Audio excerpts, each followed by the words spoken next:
paano makakatulong itong e-files automation dashboard sa iyong business. So meron tayong 5 features dito sa my dashboard natin. Number 1, ito yung dynamic date range. Ito yun. Na kung saan pwede mong palitan yung date. Depende sa iyo. Let's say, ngayon ay March. So nakalagay dito March 1 to 31. So ang date ngayon ay March 28. Okay. Kaya kung gusto mong makita yung data last month, pwede mong ilagay ng February 1.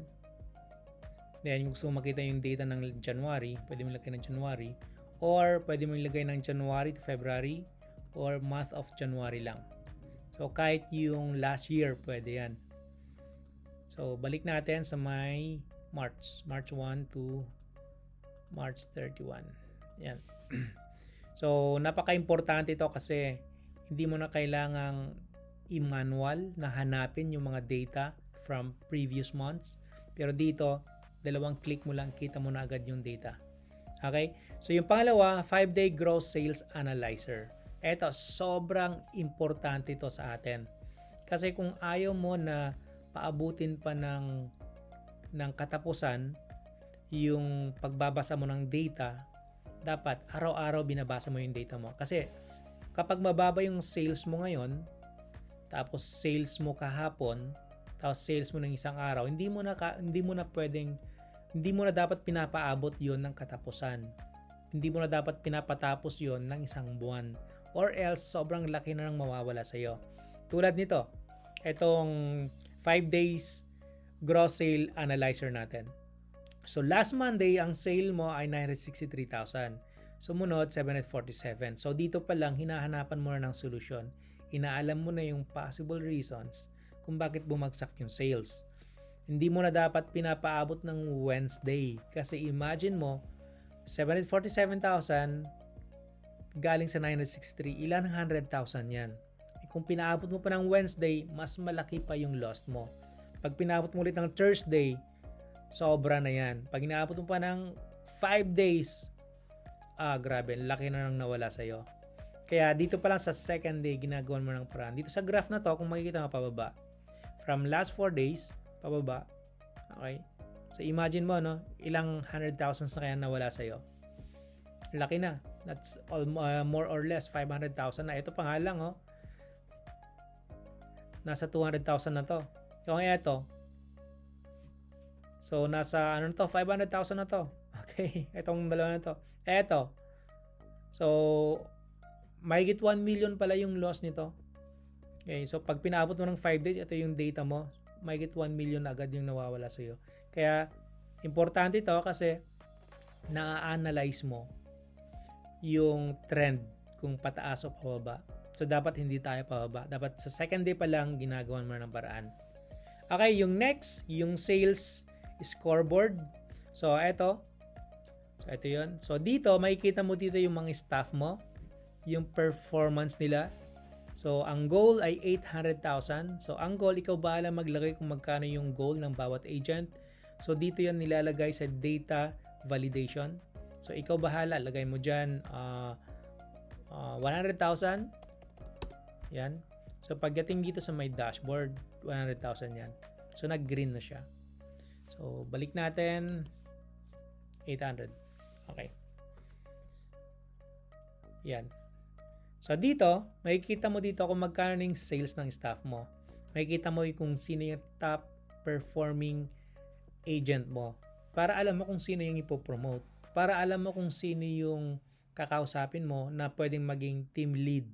Na pwedeng magbigay ng tulong sa'yo kung paano mapapataas yung sales ng ibang staff mo. Or makikita mo dito kung yung staff na na-hire mo ay para sa sales ba talaga siya or okay siya sa ibang department, okay siya sa support lang sa team, office staff, parang ganoon, pero hindi pala siya okay sa sa sales and marketing, parang ganoon. So kailangan mo siyang ilipat ng department. So eto, nakikita mo lahat ng sales nila. So in total 67%. So kung na-hit nyo yung 5.6, magi-green ito.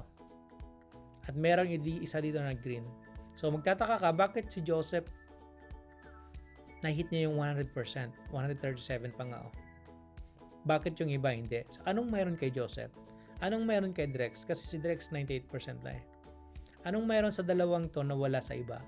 So, pwede kang ngayon mag-create ng meeting para mapag-usapan at matulungan nyo itong ibang staff mo at para ma-hit nyo yung goal ninyo. Okay? At next, meron tayong Delivery Status Hub. Ito, gross sales, total quantity, pending, confirm rate.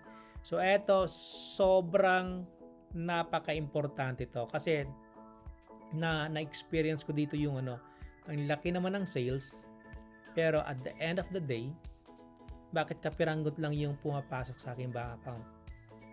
So, ang laki naman ng sales, pero bakit hindi tumataas yung laman ng bulsa ko, laman ng wallet ko, parang ganun, o yung bank account ng company. Ano nangyari? So, dito, nakikita mo dito, asan yung pera?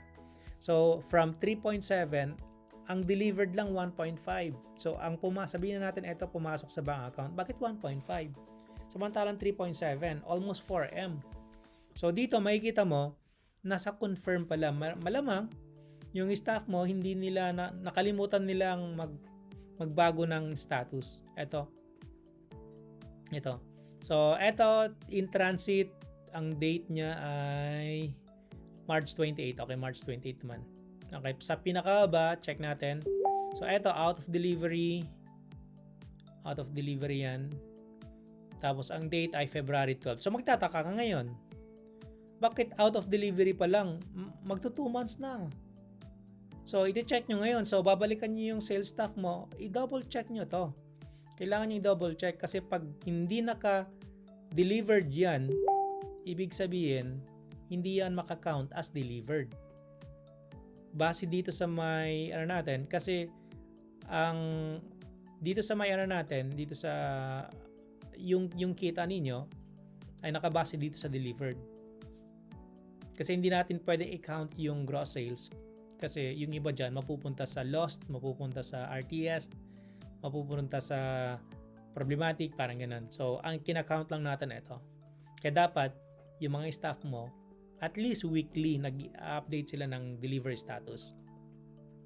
Then, yung problematic naman, applicable lang to sa mga seller na may Facebook ads na naka-JNT. Ang ibig sabihin ng problematic, sila yung si Kuya Rider nag-deliver dun sa nag-order, yun pala, walang tao. So, hindi na-inform si buyer. Or, nag-deliver si Kuya Rider, may tao nga pero hindi nakaiwan ng pera, walang pambayad. So, yun yung mga concern sa problematic. So, tayo as business owner, meron dapat tayong separate na department na nakatutok sa mga delivery status natin. Kaya dito na-create ang delivery support team. Yun yung trabaho ng delivery support team. Taga-monitor ng mga ito. Ito yung minomonitor niya. Kasi imagine mo 638,000. Paano pagka lahat yan na RTS? Ang laki nang nawala sa'yo, 638,000. So, ang gagawin mo na lang, kailangan mo na lang mag-hire ng additional staff na tututok dito sa mga delivery status na to. Let's say, meron kang 3 na staff. Ang sahod nila, sabihin natin 15,000 monthly. Meron kang 3. Itong 3 na to, sila yung tumatawag sa mga orders. Sila yung nagme-message dun sa mga customers, nagre-remind sa kanila na paparating na yung order nila, kailangan nilang i-ready yung payment, parang ganun, upang sa ganun matanggap nila yung order. So imagine mo na gumastos ka lang ng 45,000 compare sa 638,000. So anong gusto mo? Mawalan ka ng 45,000 o mawalan ka ng 638,000? So kaya kailangan meron kang ganitong data para alam mo kung ano yung strategy, kung ano yung plano, kung ano yung approach mo upang sa ganon, hindi ka mawawalan ng pera. Next, yung out for delivery. So, kaya pala 1.5 lang yung delivered kasi yung iba nasa out for delivery. So, hindi ka worried. Kasi naglabas ka ng 3.7 million or ang gross sales mo 3.7 tapos dumating sa'yo 1.5. Hindi ka worried. Why? Kasi meron kang data. Yung ibang sales mo nasa out for delivery, 282,000. Okay? And, meron ka ring RTS. Ito yung sinasabi ko. Kung wala kang staff na nagmo-monitor sa problematic, tataas ito. Imagine mo 617,000. Pag hindi mo natutukan to problematic, eto magiging 1.2 million yan. Compare dun sa 45,000 na gagastusin mo pambayad mo sa staff mo. Compare mo naman 1.2 million mawawala sa'yo. Ang sakit nun. Okay? So eto 16.44% ang normal na RTS rate na gumagamit ng Lazada, Shopee, TikTok, and yung tatlong platform na yon ay nasa 5% lang. Sa ako nga last month 3% lang yung RTS rate ko. Sobrang baba lang nun. Pero kapag ka nag-Facebook ads ka, expect mo na mas mataas siya. Okay? And ito, lost, importante ito. Alam mo kung bakit? Kasi kinuha na sa'yo ng parcel, kaya lang nawala ng rider. Paano pag binayaran ka ng 50,000 pesos at wala kang data, wala kang exact amount kung magkano yung total? So, goodbye na yung yung mahigit 200,000 mo. Dahil wala kang data. Kaya napaka-importante itong lost data na to. Para alam mo kung lahat binabayaran ka. Ganon din sa canceled. Okay? And last, meron tayong itong last part na to, meron tayong 5-month revenue radar. Okay, so eto napaka-importante to. Like example, last November meron kang 7.1 million na sales. Yung pagdating na December, bumaba ka ng 6.8. So kung ako sa'yo, hindi mo na dapat pinapaabot ng isang buwan yan. 1 million ang nawala sa'yo. Kaya dito pa lang, minumonitor mo na. In a daily basis, ginagawa nyo na ng paraan. Hindi na dapat pinapalampas yan ng isang buwan. Imagine 1 million ang agad nawala dito. Diba? Tapos, pagdating ng January, hinayaan mo lang. Hindi ka gumawa ng action. Hindi enough yung effort na ginawa mo, kaya bumagsak yung sales mo ulit. Hanggang sa pabagsak ng pabagsak. Ikaw yung tatanungin ko, paabutin mo ba ng 5 months bago mo gawa ng paraan? Of course not. Sa first month pa lang, in a daily basis, dapat ginagawa na natin ng paraan yan. Okay? So, ito yung importance ng dashboard na to. Kaya, kung sa palagay mo, mahal itong dashboard na to, promise ko sa'yo, mapapamura ka sa sobrang mura kasi ang laki ng matitipid mo dito. Ngayon, pag-usapan naman natin itong orders data na tab. So, ito yung sheet na dito natin ilalagay lahat ng data ng customer. Umpisa natin dito. So, ito yung sales agent, kung sino yung agent na naka-assign dun sa platform na yon or dun sa account na yon. So, ito naman sa fulfillment status, meron tayong dalawang klase ng status, fulfillment status at delivery status. Ang pinagkaiba niyan, ang fulfillment status kapag nasa atin pa lang yung products. Yung delivery status kapag wala na sa atin, ibig sabihin pag nakuha na sa atin yung parcel, nandun na sa courier. So meron tayong 4 na fulfillment status. Ito yung pending, confirm, fulfilled at RTS received. Sa delivery status naman, meron silang pending, confirm, in transit, problematic, out of delivery, delivered, RTS, lost, canceled. So ito napaka-importante to para ma-monitor natin kung ilan yung lumalabas sa warehouse natin. Like sample. Or kung ilan yung ilalabas sa warehouse. Dito sa my logistics tab. Okay, ano ba yung gamit ng logistics? So, explain natin ngayon. Ang date ngayon ay April 7. So, sabihin na natin na wala pang na-endorse dun sa warehouse kasi wala pang nakalagay dito. Ang logistics ay kung ano yung mga products at ilan yung quantity ang ilalabas sa warehouse. Okay, so check natin. So let's say nag-encode si Julius at si Drex ng order ngayong araw na to, April 7, ito yun. At naka-pending muna. Ibig sabihin na naka-pending, bini-verify muna nila yung orders kung may kulang, kung yung contact number ba tama, yung details ba ng address tama, or kailangan ba nila ng pinpoint or kailangan nila ng landmark. Usually ginagawa kasi yon sa mga sellers na ang orders ay nanggagaling sa Facebook. Pero kapag ang orders ay galing sa Shopee, Lazada, TikTok, hindi na kailangan yon. Problema na ng courier yon kung paano niya hanapin yung address ng ng buyer. Pero let's say naka-pending siya, so makikita mo rito, wala muna nakalagay dito. Pero kapag ilalagay natin sa confirm, meron na agad. Okay? So 100 na quantity.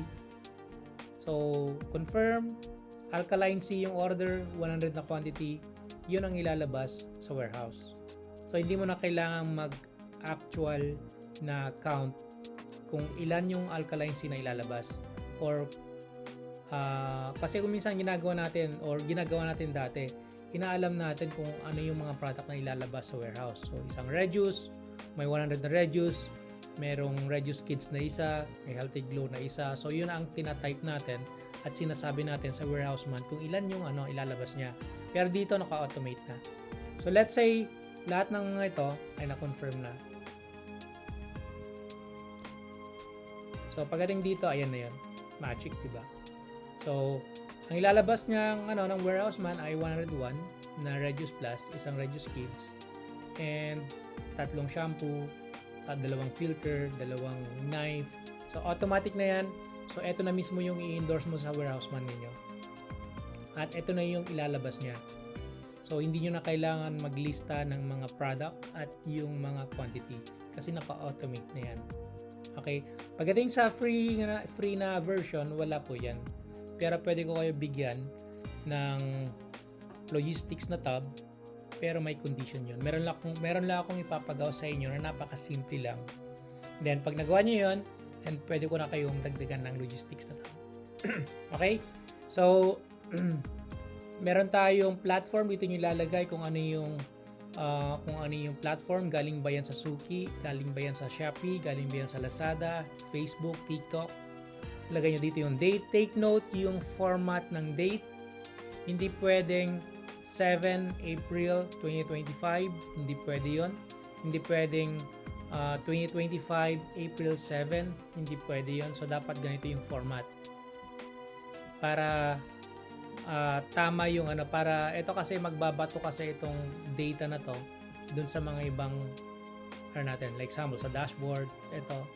Okay, so kapag meron kang binago dito na format, expect mo na magkakaroon ka ng error.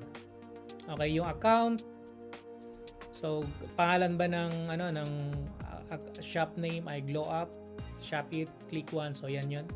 So drag and drop down lang yan. Parang ganun. Okay, yung order ID, tracking number, kung sinong courier, so yan na yun, makalagay na yan lahat. Product, okay. And then yung SKU, ito hindi ko naman kailangan to, pero kung sakaling kailangan mo, nilagay ko na lang dyan. Yung quantity, yung price, or SRP. Okay. SRP, name ng customer, contact number. Kapag ang order ay galing sa Lazada, Shopee, and TikTok, hindi ko na to kailangan. Okay, bakit? Kasi magiging useless lahat to. Kasi hindi mo naman siya matatawagan.